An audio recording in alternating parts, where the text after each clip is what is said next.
우리 교회가 1969년도 5월 26일에 세워졌습니다. 그래서 오늘이 53주년 되는 기념주일입니다. 하나님께서 이 땅에 많은 교회들을 세우셨지만 우리 동서울 중앙교회를 세우신 것은 무엇보다도 우리에게 참으로 귀하신 복이고 은혜다, 이런 생각을 안 할 수가 없습니다.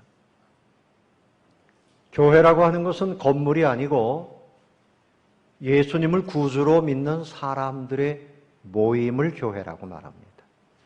그래서 이 교회, 이 건물은 교회의 건물, 교회당, 예배당, 이제 그렇게 말하는 겁니다.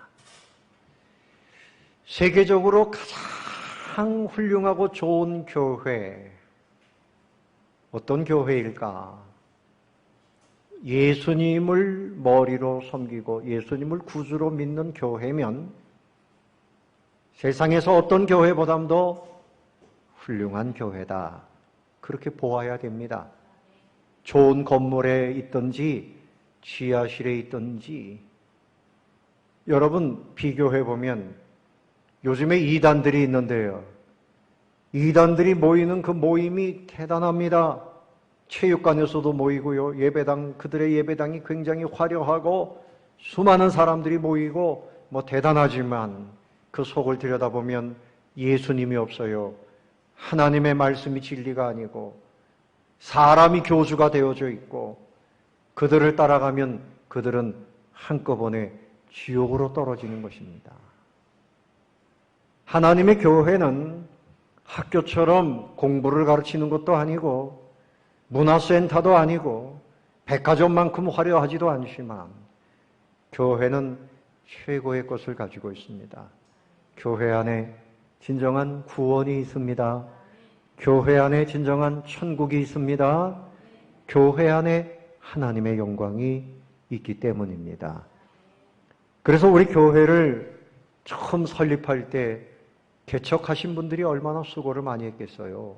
땅을 내어놓은 분도 있고 헌금을 하신 분도 있고 눈물 뿌려 기도하고 이렇게 해서 예배당을 세우고 교회를 설립을 했고, 그 이후에 53년 동안 많은 목사님들이 애를 써서 목회를 하시고 우리 장로님들, 권사님들, 집사님들, 각 분야의 일꾼들이 수고를 많이 해서 교회의 역사가 여기까지 온 줄로 압니다. 참으로 감사한 일이죠. 그런데 교회는 사람의 힘으로 세워지는 것이 아니고 근본적으로 우리 예수님의 핏값으로 세워졌다고 말씀을 합니다. 예수님이 십자가에서 보혈을 흘려주시고 예수님의 보혈의 은혜를 믿는 사람들이 한 사람, 두 사람 모여서 교회가 되는 것입니다. 그래서 교회는 감사 공동체입니다. 무슨 공동체? 감사. 하나님의 은혜에 감사. 다 같이 감사. 감사가 없으면 예배는 성공할 수가 없지요. 하나님의 그 은혜에 무한히 감사하는 것. 건강한 교회는 어떤 교회냐? 감사가 넘치는 교회. 그 감사를 근거로 해서 또 예수님의 보혈을 근거로 해서 예배하는 것이 교회입니다. 예배, 교회의 사명의 첫 번째는 예배입니다. 하나님께 예배. 사람을 위한 모임이 아니라 하나님께 찬양하고 경배하기 위한 모임이 바로 교회라고 하는 것입니다. 그런데 예배를 하려고 하면 사람이 있어야죠. 그러니까 전도합니다. 전도 공동체예요. 전도만 하면 뭐 합니까? 가르쳐야죠. 예수님 믿고 믿음을 갖도록 가르치는 겁니다. 그 다음에 이들이 함께 친교하고 사랑하고, 또 우리만 믿어서 됩니까? 믿음이 다른 사람에게도 흘러가야죠. 선교하고 전도하는 공동체가 되는 것입니다. 세상의 정부에서도 못하는 일이고요. 이것은 하나님만 하시는 일이고 하나님의 백성들만 하시는 일이에요. 그래서 우리 교회를 세워주셔서 우리가 이 가운데서 이렇게 믿음 생활하고 진리의 말씀을 듣고 어린아이들은 교회에서 태어나서 교회에서 자라 교회에서 결혼하고 교회에서 또 마지막에 천국 갈 때까지 돌아가실 때도 교회에서 장례를 치르고 교회는 그야말로 어느 신학자가 말씀한 대로 어머니의 품과 같은 곳입니다. 가정이 우리에게 보금자리지만 예수 믿는 사람들은 가정과 더불어서 더 귀한 것은 교회가 있다고 하는 것이에요. 오늘도 상을 당하신 한 가정이 있어요. 그럼 우리 성도들이 이제 위로하게 되지 않습니까? 세상의 친구들의 위로와 달라요. 주님의 위로, 성도들의 위로, 참으로 교회는 이렇게 귀한 곳입니다. 이런 동서울중앙교회를 이렇게 우리를 위해서 세워주신 하나님께 여러분 감사하시기를 바랍니다. 그래서 동서울중앙교회가 있어서 내가 이곳에서 수십 년 동안 신앙생활하고 있다. 참 얼마나 감사해요. 너무나 감사하지요. 특별히 교회는 진리의 등불이에요. 어두운 세상을 밝히려면 등불이 있어야 돼요. 환한 등불. 하나님의 나라는 빛의 나라입니다. 기쁨은 빛이에요. 구원은 빛이에요. 아멘. 행복과 사랑과 영광, 이 모든 것은 다 빛이라고 말할 수 있어요. 지옥은 지옥에 유황불이 있지만 빛이라고 말하지 않아요. 거기에는 무서운 고통이 있어요. 이를 갈아야 할 슬픔이 있어요. 원망만 가득해요. 저주만 가득해요. 그래서 이 땅에서 가지고 있는 질병, 가난, 슬픔, 이 모든 것 다 어둠이라고 말해요. 이 어두움에 밝은 빛은 교회로부터 비춰지는 겁니다. 하나님의 진리의 말씀 속에 빛이 밝혀지면 사람들이 하나님의 얼굴을 보게 되고 천국을 보게 되고 내가 죄인인 것을 깨닫게 되고 예수님의 십자가를 깨닫고 회개하고 길을 찾아서 천국을 향해서 가게 되는 거죠. 하나님이 천지를 만드실 때도 모든 천지가 만들어지기 전에 흑암 가운데 있었다. 모든 것이 다 엉망진창이었어요. 흑암 가운데 있었는데 하나님이 먼저 만드신 것이 뭘까요? 빛입니다. 태양을 만들기 전에 빛이 있으라. 그 빛을 만드시고 그리고 하나하나 만드시는데 그 다음에 태양과 달과 별들을 하늘에 걸어두시고 빛을 밝히게 하셨어요. 창세기 1장 14절 이하에. 그래서 하나님께서 낮은 태양이 주관하게 하셔서 지금도 보세요. 밖에 등불을 밝히지 않았지만 태양 하나를 걸어 놓으시니까 온 대지가 환합니다. 보이지 않는 것이 없어요. 하나님은 빛의 나라를 특별히 교회를 통해서 지금도 이루어 가신다는 사실을 믿으시기를 바랍니다.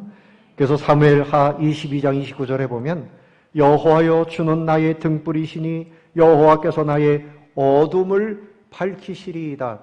여러분 우리 사람은 마음에 어둠이 있어요. 슬픔이 있고 내 인생에 지혜가 없고 갈 길을 찾지 못하고 엉망진창인 거지요. 막 갈등도 많고 근데 하나님이 어두움을 그 가운데서 빛을 밝혀주시면 길을 찾게 되고 평안하게 되고 행복한 인생이 되는 거죠. 예수님을 성경에서는 큰 빛이라 그랬습니다. 마태복음 4장 16절에 흑암에 앉은 백성이 큰 빛을 보았고 그 흑암에 앉은 백성은 유대 땅의 그 백성들 로마가 압제하지요. 질병 가운데 가난 가운데 슬픔 가운데 있던 그 백성들이 큰 빛을 보았다. 그 빛은 누군가 하면 우리를 구원하시기 위해서 우리에게 진정한 자유를 주시기 위해서 오신 예수 그리스도입니다. 할렐루야. 그래서 주님은 우리에게 빛으로 오셨어요. 사망의 땅과 그늘에 앉은 자들에게 빛이 빛이었도다. 그렇게 말씀합니다. 근데 예수님께서 산상수훈의 말씀을 하시면서 성도들에게 너희는 빛이라 그렇게 말씀하셨어요. 그러므로 교회는 빛입니다. 마태복음 5장 14절 말씀에 너희는 세상의 빛이라. 세상에 뭐라고요? 빛이라. 세상은 어둡고 너희가 세상의 빛이 되어야 된다. 산 위에 있는 동네가 숨겨지지 못할 것이요 사람이 등불을 켜서 말 아래 두지 아니하고. 이 말이 뭡니까? 쌀을 옛날에 사러 가면 한 대박, 한 말 할 때 그 말이에요. 그 말 속에다 등을 두지 않고 등경위에다가 이렇게 밝혀라. 그래야지 환하게 모든 사람들에게 비춰진다는 거죠. 16절 말씀에 이같이 너희 빛이 사람 앞에 비치게 하여 그들로 너희 착한 행실을 보고 하늘에 계신 너희 아버지께 영광을 돌리게 하라. 그리스도인의 믿음의 행위, 그리스도인의 착한 행실, 그 착한 행실이 뭡니까? 하나님을 믿고 섬기는 거예요. 감사하는 거예요. 이웃을 사랑하는 거예요. 이웃을 도와주는 거예요. 이것이 착한 행실이죠. 이것이 밝은 빛이 된다는 거죠. 사랑하는 성도 여러분, 교회가 밝은 빛이 되려면 우리 성도들이 밝은 빛이 되어야 되는 겁니다. 아멘. 근데 여러분의 심령에 주님의 마음을 가지고 주님의 은혜를 담고 성령의 은혜가 들어가면 밝은 빛을 비출 수 있는 거예요. 여러분, 이 형광등의 빛을, 이 밝기를 룩스라는 단어를 써요. 몇 룩스냐? 그렇게 표현합니다. 의식혁명이라고 하는 책이 있는데 미국 정신치료협회의 종신회원인 데이비드 호킨스 박사가 쓴 글입니다. 우리 사람들의 그 마음 내면에 신성, 불꽃이 활성화되는 시대가 다가온다. 이렇게 말을 하면서 우리 사람의 마음을 빛으로 표현했어요. 빛으로. 그런데 사람마다 그 마음의 빛이 다르다. 이렇게 말을 했는데 한번 들어보십시오. 이 빛의 수치가 200 이하의 수준이 되면 개인이든 사회든 파괴적이고 부정적인 삶을 산다. 슬퍼하고 원망하고 싸우고 이런 삶을 산다는 거예요. 그래서 한 20 정도 되는 사람은 수치심에서 벗어나지를 못하고 30 정도의 사람은 항상 죄의식을 가지고 살고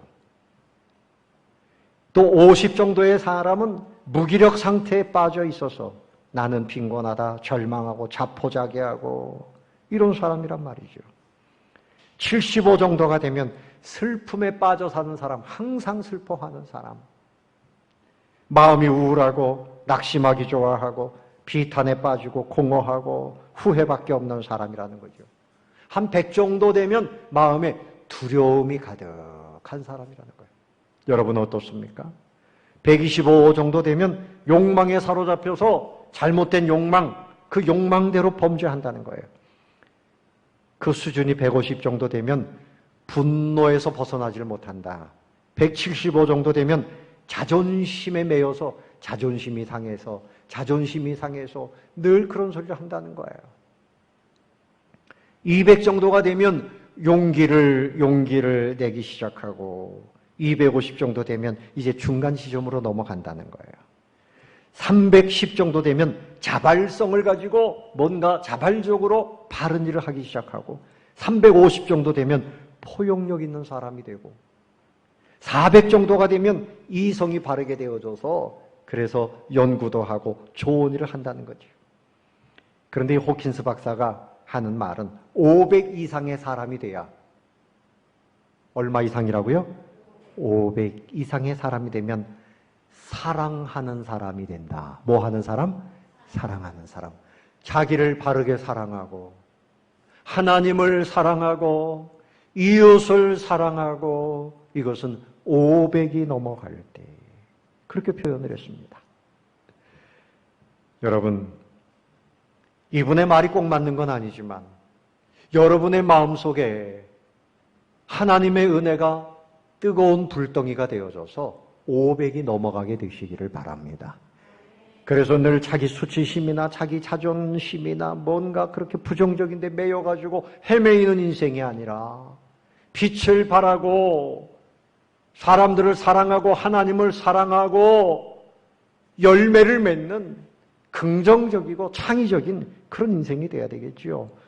오늘 이 본문의 말씀은 하나님께서 모세에게 말씀하시고 아론에게 전해라. 등불을 켜라는 거죠. 그래서 성전에 7 등잔이 있어요. 7등 이렇게 7개가 있는데 밑에 그 기름을 부으면 거기서부터 기름이 올라가면서 등불이 타오르게 되어 있어요. 그렇게 하나님께서 황금으로 만들라 말씀하셨고 등불을 밝혀라. 그래서 성전에는 항상 등불이 계속 타오르게 되어 있었습니다. 교회는 하나님의 은혜, 성령의 기름 부으심으로 인해서 이 등불이 타오르고 이 성도들의 심령에 이 뜨거운 사랑의 불, 밝은 빛은 성령의 은혜를 받을 때 계속해서 타오를 수 있는 것입니다. 왜 아론에게 이 불을 켜라 그랬습니까? 아론은 대제사장이에요. 교회는 제사장과 같은 역할을 합니다. 등불을 밝혀서 세상 사람들에게 여기에 진리의 등불이 있습니다. 천국을 보세요. 하나님을 보세요. 여기에 길이 있습니다. 여러분 교회 안으로 오고 하나님 앞으로 다가오시면 죄 사함 받고 자유함을 얻고 천국 백성이 되어지고 복을 누립니다. 등불을 밝히라는 것입니다. 등불을 밝히려면 기름이 있어야지요. 하나님의 은혜, 성령의 은혜가 들어가면 500루스 이상의 에너지를 충분히 가지게 되는 줄로 믿으시기를 바랍니다. 여러분 기독교 역사를 보면요. 1세기 예수님이 승천하신 다음에 제자들이 120명이 모여서 열흘 동안 열심히 기도했습니다. 하나님 약속하신 대로 예수님 말씀하신 대로 성령님이 오순절에 강림하셨어요. 불같이 임하였습니다. 그들의 가슴이 뜨거워졌습니다. 이들의 마음에 담대함이 생겼습니다. 에너지가 생겼습니다. 두려워하던 사람들이 세상 밖으로 나가서 복음을 전하고요. 날마다 모여서 하나님께 예배합니다. 천국 잔치가 열렸습니다. 떡을 떼면서 잔치합니다. 유무상통하면서 가난한 사람들을 위로하고 돕습니다. 주님의 말씀을 전합니다. 하나님을 찬양합니다. 서로 용서하고 사랑합니다. 그래서 비천한 사람이나 귀족이나 왕족이나 심지어는 제사장이나 이런 사람들이 교회 안으로 다 모이기 시작했습니다. 사랑하는 성도 여러분, 사람의 힘으로는 할 수 없지만 성령의 은혜가 임하면, 성령의 불이 떨어지면 교회는 교회다워지는 줄로 믿으시기를 바랍니다. 성령이 충만해질 때 그때부터 교회는 시작됐어요. 여러분, 비타민을 사람들은 좋아해요. 한때 비타민 C가 더 좋다 그래가지고 뭐 지금도 잘 드시는 분들이 있지만요. 여러분, 우리는 이 비타민을 잘 섭취하면 그 인생이 건강해지고 행복해질 수 있습니다. 하나님께서 우리에게 사랑 비타민을 먹이시려고 그래요. 이성을 통해서도, 부모님을 통해서도, 친구를 통해서도 이 비타민, 사랑 비타민을 나누기를 원하시는데 성령의 은혜가 임하고 그러면 하나님의 나라가 이 땅에 이루어지는 것입니다. 교회는 하나님의 사랑의 나라의 표본입니다. 교회는 따라해 봅시다. 교회는 하나님의 나라입니다. 그래서 여러분, 가정을 우리가 사랑하고 가정을 위해서 살지만 우리 성도들은 교회를 사랑하는 사람이 되어야 됩니다. 교회가 복을 받을 때 그 복이 가정으로 흘러가는 줄로 믿습니다. 교회가 복을 받을 때, 교회가 잘 될 때 여러분의 심령, 여러분의 자녀들, 이 땅이 함께 복을 받는 거예요. 그래서 예수님께서 가르치신 기도가 뭡니까? 나라의 임하옵시며 하나님의 나라가 임하게 해주시옵소서. 하나님의 통치를 말하는 겁니다. 하나님의 나라가 내 마음에 이루어지게 하시고 하나님의 나라가 우리 가정에, 우리 교회, 우리 직장에, 이 땅에 이루어지게 해주시옵소서. 이것은 우리의 힘으로 되지 않고 성령의 은혜가 임할 때 말씀과 함께 되어지는 줄로 믿으시기를 바랍니다. 그래서 하나님의 나라는 로마서 14장 17절에 이렇게 말씀합니다. 하나님의 나라는 먹는 것과 마시는 것이 아니에요. 오직 성령 안에서. 누구 안에서? 성령 안에서. 이 말씀이 중요해요. 하나님의 나라는 성령님과 함께 이루어지는 것입니다. 성령 안에서 의와 평강과 희락이라. 세상 나라는 힘 있는 사람이 불의한 일을 행해요. 남자들은 돈 생기고 힘 생기면 무슨 일 할까요? 밖으로 나간답니다. 집에서 나가요. 요새 여자들도요, 돈 생기고 힘 생기면 내가 뭐 남자 없이, 남편 없이 얼마든지 살 수 있어 결혼 안 한답니다. 세상은 힘이 생기면 불의한 일을 행해요. 그런데 하나님의 능력은 점점 더 사람을 의롭게 만듭니다. 성령의 은혜는 사람을 더 진실하게 만듭니다. 더 사랑하는 사람, 겸손한 사람, 감사가 넘치는 사람이 되게 만들어요. 그리고 평강을 누리게 만들어 주십니다. 성령 안에서 용서가 있고요. 불의한 일이 사라지고 불평등이 사라지고 평강을 누리게 돼요. 평강이라는 말은 평안하다, 건강하다 이뿐만이 아니라 번영한다, 잘 된다. 성령 안에서 여러분 우리 교회가 부흥할 수 있기를 바랍니다. 성령 안에서 여러분의 가정 사업도 성령 안에서 번성하게 되시기를 바랍니다. 성령 안에 있을 때 번성하게 되는 거예요. 지난주간에 신방에 보니까 어떤 분이 그래요. 목사님, 분명한 것이 뭔가 하면요. 제가 우리 교회 나오고부터 우리 사업이 잘 됩니다. 그렇게 간증을 하는데 목사 마음이 좋을까요? 나쁠까요? 너무 감사하지요. 감사하지요. 교회 안에서 은혜 생활하니까 하나님이 이제 우리 기업을 살려주시더라. 일거리가 자꾸 들어온다는 거예요. 이것이 평강입니다. 그리고 성령 안에서 희락이라 막 기쁨이 넘치는 거예요. 여러분 요즘에 기쁨이 넘칩니까? 기쁨이 넘치시기를 바랍니다. 예수 믿는 사람이 우울해할 필요가 없어요. 예수 믿는 사람이 마음에 원망이 있으면 그거 자기 문제예요. 왜 사람들이 갈등이 생기고 불평이 생기고 불만이 생깁니까? 왜 시험이 듭니까? 야고보 선생이 말씀하기를 탐욕에서부터 시험이 온다 그랬어요. 자기 탐욕 때문에 마음이 높아지면 시험이 들어요. 교만하면 불만이 생겨요. 겸손하면 내 몸집이 작아지고 마음집이 작아지면 감사밖에는 남는 게 없는 겁니다. 여러분, 주님의 은혜가 너무나 큽니다. 희락을 누리시기를 바랍니다. 희락을 누리셔야 돼요. 그래서 우리 교회가 부흥하는 것은 다른 거 아닙니다. 의가 이루어지고 평강이 이루어지고 희락이 점점 더 많아지고 이것을 누리는 사람들이 점점 많아지는 것이 교회의 부흥인 줄로 믿습니다. 그래서 슬픔과 사망은 어두움이요 사랑과 기쁨은 주님이 보내시는 빛입니다. 이제 여러분들이 오늘 교회 설립 기념일을 맞이해서 우리의 심령을 다시 한번 살피고 마음에 결심할 것은 나는 우리 교회를 위해서 살아야 되겠다. 그리고 이 땅의 교회들을 위해서 살아야 되겠다. 내 가정만을 위해서 사는 것이 아니라 내가 무슨 일을 해도 교회를 위해서 살아야 되겠다. 여러분, 하나님의 교회를 위해서 시간을 드리고 재능을 드리고 마음을 드리고 물질을 드리고 그렇게 사는 것은 먼저 하나님의 나라를 구하는 일이고 그리고 이것이 하나님께 복을 받는 길이에요. 하나님께서 여러분에게 이런 마음을 새롭게 주시기를 예수님의 이름으로 축원합니다. 교회에 출입은 하지만 교회는 교회요. 나는 잠깐 왔다 가는 손님이다. 이렇게 되면 안 돼요. 손님처럼 되면 안 됩니다. 여러분, 교회의 주인은 우리 주님이시지만 여러분 다른 사람들처럼 손님처럼 교회를 생각하면 우리 교회를 누가 이끌고 누가 교회를 위해서 애쓰겠습니까? 여러분들이 교회의 주인의식을 가지시고 교회를 힘써 섬기시는 분들이 다 되시면 하나님께서 여러분 그 마음에 복을 더해 주실 줄로 믿습니다. 그래서 초대교회의 그 교회의 모습이 우리가 추구해야 할 이 시대 교회의 모습이에요. 그래서 교회, 원형교회, 그 교회의 9가지 특징을 한번 생각해 보려고 합니다.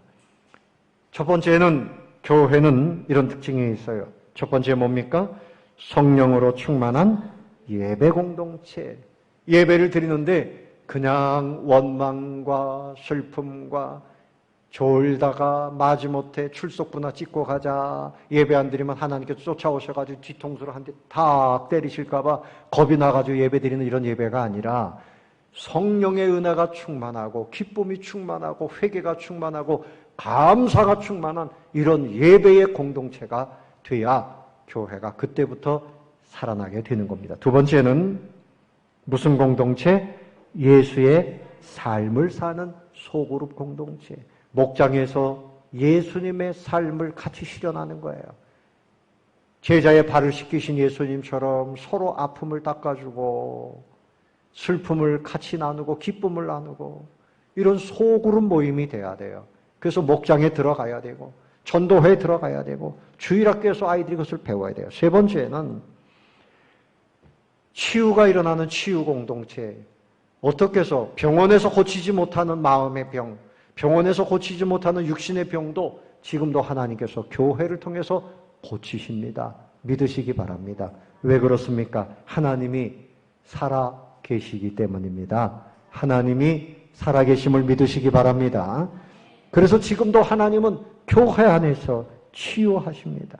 교회 오시면 치료가 돼야 돼요. 아픈 것을 가지고 살지 마시고 주님 앞에 기도해서 몸도 마음도 치료하고 치료받는 공동체가 되어야 됩니다. 네 번째는 전도해야 됩니다.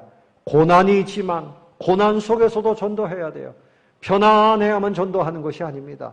전도하면 사단이 예수님을 공격하듯이 전도하는 사람에게 반드시 어려움이 있지만 그러나 고난 속에서도 교회는 전도해야만 됩니다. 그래야 믿음이 다른 사람에게 믿음으로 이어지고 지옥 갈 사람이 천국 가는 역사가 일어나게 되는 것입니다. 이런 역사를 이루게 되시기를 바랍니다. 그 다음에 몇 번째예요? 무슨 공동체? 순결 공동체. 자, 교회는 순결 공동체입니다. 고린도 교회가 잘못된 것은 음란함이 들어왔어요. 교회 안에 있는 사람들이 음행을 범했어요. 그래서 사도 바울이 그것을 꾸짖었습니다. 이 시대의 세상은 음란합니다.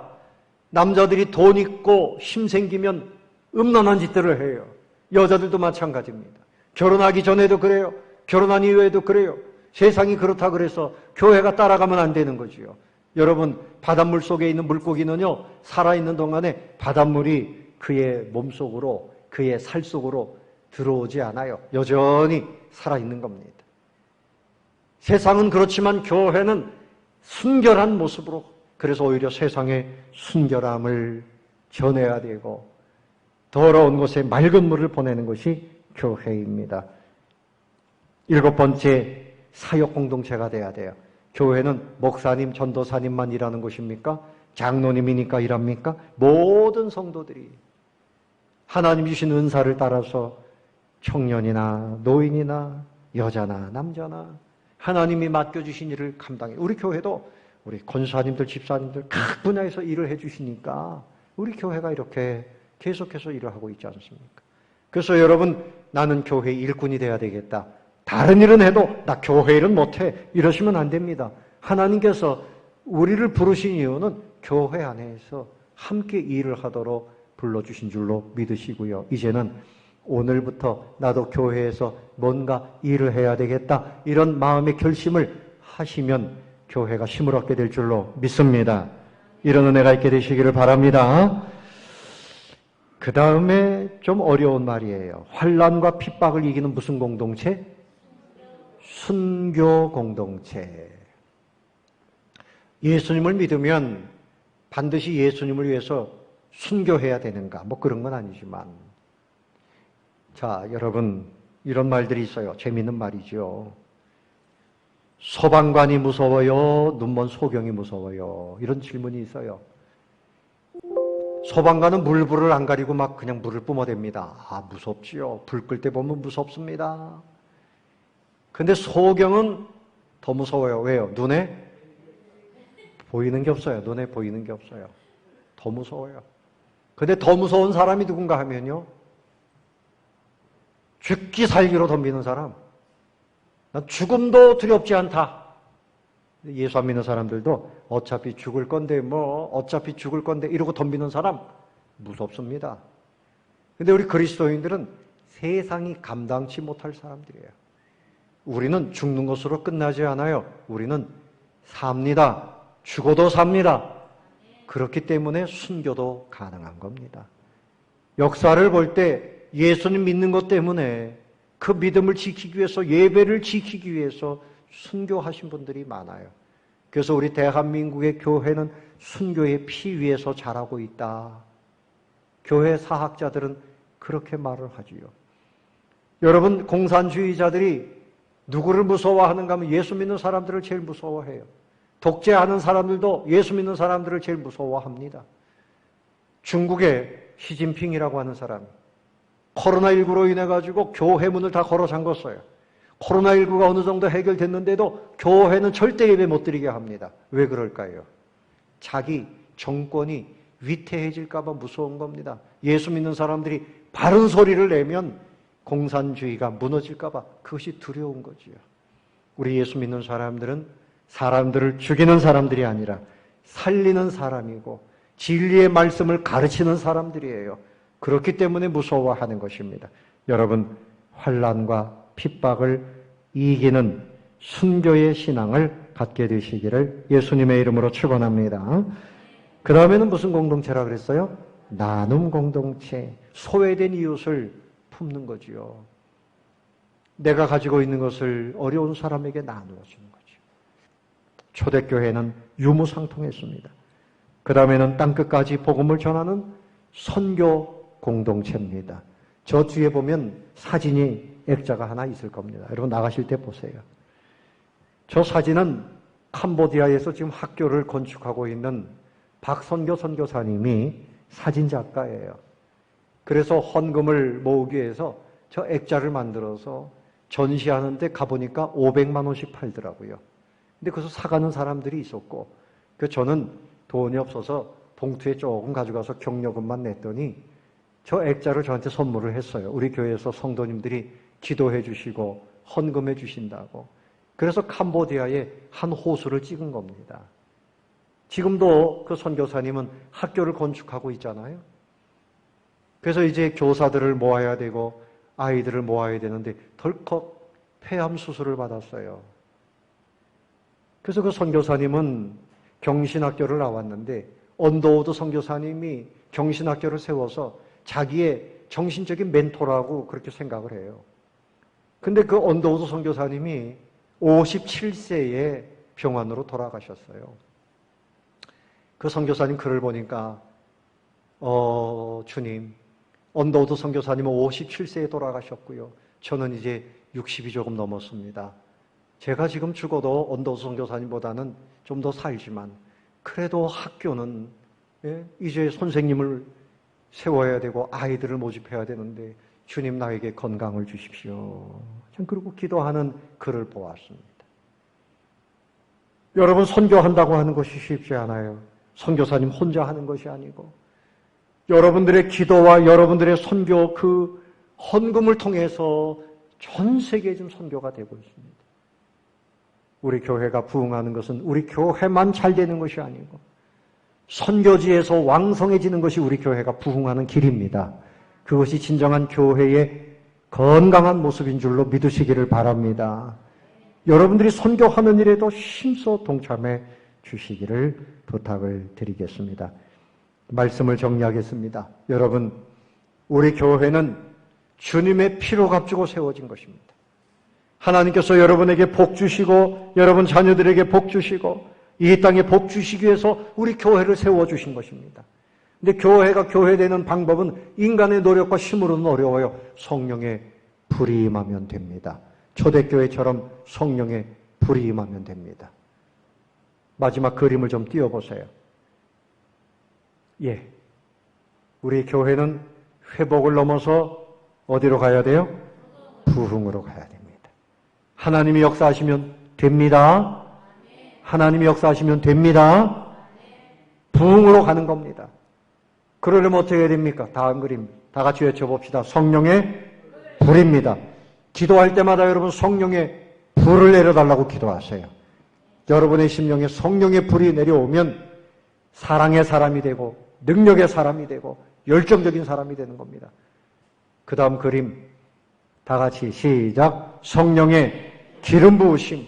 성령의 기름 부으심이 오면 머리부터 발끝까지 은혜가 부어지면 우리의 생각에 지혜가 오고 하나님의 마음이 오고 은사가 주어지고 그래서 능력 있는 충성하는 하나님의 일꾼이 될 수 있어요. 성령의 기름 부으심을 늘 외쳐주시기를 바랍니다. 그 다음 그림 다 같이 시작. 성령의 강물에서. 성령의 강물, 우리 예수님께서 말씀하시기를 나를 믿는 자는 그 배에서 생수의 강이 흘러나리라. 성령의 강물을 말씀합니다. 성령의 강물이 흘러가면 물고기가 살고 나무가 살아나고 열매가 생기는 것처럼 여러분이 살고 가정이 살고 여러분의 기업도 살고 교회도 살고 나라도 살고 여러분 목장이나 전도회나 다 살아납니다. 성령의 강물을 보내달라고 기도하시기를 바랍니다. 우리 다 같이 한번 외쳐봅시다. 성령의 불, 성령의 기름 부으심, 성령의 강으로. 그래서 여러분이 살고 우리 교회가 이제 부흥을 경험하는 그런 자리에 들어가게 될 줄로 믿으시고 누리시기를 예수님의 이름으로 축원합니다.